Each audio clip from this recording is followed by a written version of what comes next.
بالله من الشيطان الرجيم بسم الله الرحمن الرحيم وزكريا إذ نادى ربه رب لا تذرني فردا وأنت خير الوارثين فاستجبنا له ووهبنا له يحيى وأصلحنا له زوجه إنهم كانوا يسارعون في الخيرات ويدعوننا رغبا ورهبا وكانوا لنا خاشعين. أعوذ بالله من الشيطان الرجيم بسم الله الرحمن الرحيم أولئك الذين هبطت أعمالهم في الدنيا والآخرة وما لهم من ناشرين ألم تر إلى الذين أوتوا نصيبا من الكتاب يدعون إلى كتاب الله ليحكم بينهم ثم يتولى فريق منهم وهم معرضون Sadaqallahul Azim. Perkembangan ilmu pengetahuan dalam sejarah umat manusia telah mengalami beberapa perubahan yang begitu besar pada kehidupan manusia saat ini. Pada abad ke-21, umat manusia menghadapi beberapa tantangan dalam memikul tanggung jawab sebagai khalifah. Sebagai contoh adalah problematika mengenai fenomena revolusi industri 4.0 sebagai proses kontinuitas revolusi industri sebelumnya. Keterbukaan informasi menjadikan ilmu pengetahuan dan teknologi tak lagi dimonopoli oleh mereka yang selama ini dianggap menduduki kasta paling tinggi. Penggunaan daya komputasi dan pemanfaatan data yang tidak terbatas itu pun pada akhirnya telah merubah tatanan di berbagai bidang dalam kehidupan masyarakat.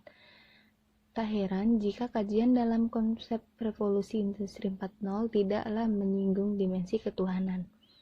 Dan yang menjadi problematika umat beragama, khususnya umat Islam, di mana revolusi industri 4.0 hanya fokus terhadap hubungan kemanfaatan antar manusia sebagai relasi dengan Tuhan atau peran agama seakan-akan tidak memiliki peran.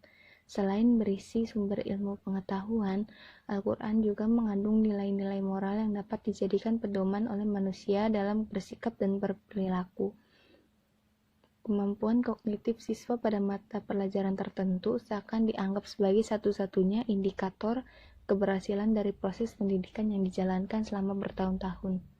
Tak heran apabila banyak jumlah orang cerdas di Republik ini pun tidak berbanding lurus dengan tingkat kesejahteraan rakyatnya. Sebaliknya, para pelaku korupsi kelas kakap di negeri ini adalah mereka yang dikenal memiliki tingkat pendidikan di atas rata-rata. Padahal, dalam Al-Quran dengan jelas mengatur hubungan antara manusia dengan rohnya. Hablum minallah dengan manusia, hablum minanas, serta hubungan dengan alam sekitar. Dengan kata lain, Al-Quran merupakan kitab yang dapat dijadikan rujukan untuk membentuk karakter setiap manusia agar senantiasa menyadari hakikat dari penciptanya, manusia dalam bersikap dan berperilaku.